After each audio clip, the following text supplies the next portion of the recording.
He's down.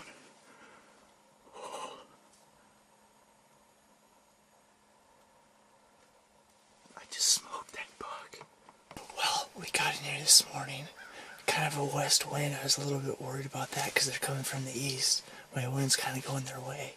I got this blind in here last night because I knew a whole bunch of deer were coming through here, and sure enough, that buck come 21 yards, and as you can see, I heart punched him. He didn't go probably 80 yards, and he tipped over and he's done. I'll wait here a little bit, give him some time, and go get our hands on our buck, so stay tuned.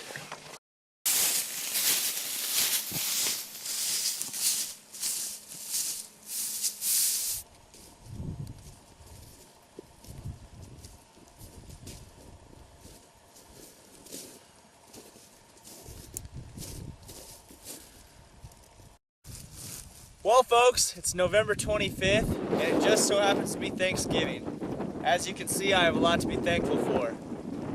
I've been hunting really hard this week, trying to get a deer on the ground filming by myself, and it's been pretty tough. I just been hunting the property to the north of this pivot, and I really wasn't seeing much action. All the deer that I seen were on this pivot. So I gave the landowner a call last night, asked if it'd be okay if I set a ground blind in. He said it was, and I got the ground blind set up where two little trails intersected. And I checked the weather last night, and I was a little worried. We had a west wind, and all these deer would be coming from the east. So I really wasn't gonna hunt, but then last night I checked it again, and it switched, and the wind was gonna be coming from the southwest, which I thought would be just enough to keep the wind blowing to the north, and the deer would come straight from the east, and they wouldn't get my wind. Well, it worked.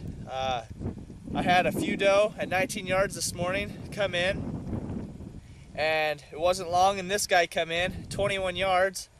He kind of spooked at the beginning. He must have heard me draw or heard my coat, and he kind of stopped and looked at me.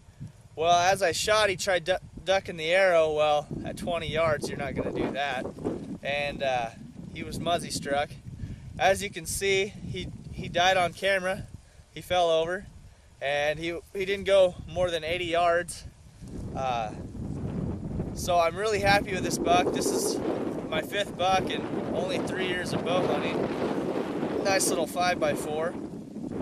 And really, we've seen some bigger bucks this week, but when they come in at 21 yards and you're filming by yourself, and you've already been skunked so many other times, you really aren't too picky at that point. And really, I think this is a great buck to end the year with. So now we got to get an antelope on camera, and we'll be set. So stay tuned, and hopefully I can bring you an antelope.